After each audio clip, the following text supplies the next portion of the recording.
Good morning, UACC family. It's nice to be with you again on a Monday morning. Today I wanted to elaborate a little bit on a subject that I talked about 2 weeks ago when I was giving you the update on how we're going to go about considering reopening the church. We had talked about the idea that we've been unable to worship together as a church family. And, that's something that doesn't feel good. It makes us feel like maybe we're not being the church. We're not doing what the church is supposed to do. We long for fellowship with other believers. We even get anxious and a little bit angry that we can't be together. We don't like it and we want to rush to come back together again. The Apostle Paul tells us that we should not forsake coming together as believers, and we know that's an important thing. But it can also be a problem when being together becomes the focal point of our spiritual lives. When we're more concerned about being together for worship and seeing friends and family than we are about going into the world to seek and to save the lost. As I mentioned in that update, there are numerous times in the Bible when God's people were scattered. In the Old Testament, Solomon built a beautiful temple.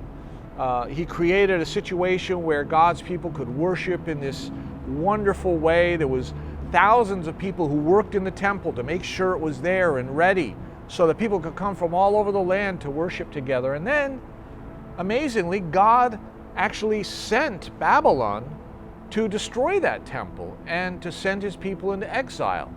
And they were carried off. In the New Testament, the early church was worshiping in the rebuilt temple in Jerusalem, and the disciples were teaching and they were having meals in homes, and then God sent a persecution again, and his people were scattered about. They were sent all over the world. Later, the Apostle Paul was teaching in synagogues, and wherever he would teach, they were there, they had a place, they had a building, it was nice to be together. But persecution would come, and he'd be sent out, and he would scatter. It's very natural for God's people to want to get back to that kind of worship. And there's a beautiful psalm, Psalm 137, that is talking about God's people in Babylon and how they would think about the temple. And the first verse goes like this: by the rivers of Babylon, while we were in Babylon, it says, we sat and we wept when we remember Zion. That's how they felt about it. They thought about how things used to be and they wept about it. And of course, we feel that way too. We think about getting back to the church and we feel sad and we look forward to getting back together and seeing friends. So all this leads us to wonder, why does God do this? Why does God send us out? Why did God send Babylon to do that? Why did God send persecution to the early church? I want to read you from the book of Acts, the 8th chapter. In the very first verse it says, on that day a great persecution broke out against the church in Jerusalem, and all except the apostles were scattered throughout Judea and Samaria. That first day that he's talking about, that day that they were all spread out, was a day that Stephen the apostle was martyred. He was martyred, and then the persecution broke out and they were sent all over the place. They had a beautiful situation there, but God dispersed them. Why? Well, in verse 4 he tells us why. He says, those who had been scattered preached the word wherever they went.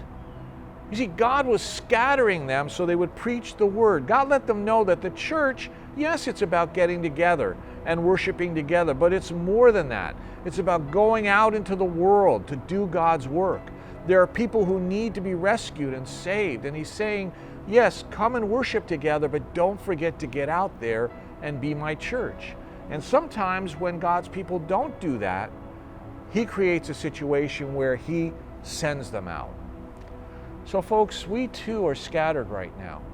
We're scattered, maybe not for as long as they were, for 70 years, or for as long as the early Christians were, but we're scattered for this short time, and we need to ask ourselves, what's God trying to teach us? What's God telling us? What does he want us to be doing? This is a crazy, volatile time, but it is ripe with opportunities for conversations about God's love, about God's presence in the world, about justice with everything that's going on right now. There are so many ways to invite people to join in and hear the gospel through electronic media. There's no scarcity of chances to reach out to people who are sick and lonely and hungry for human interaction, to let them know that they are loved.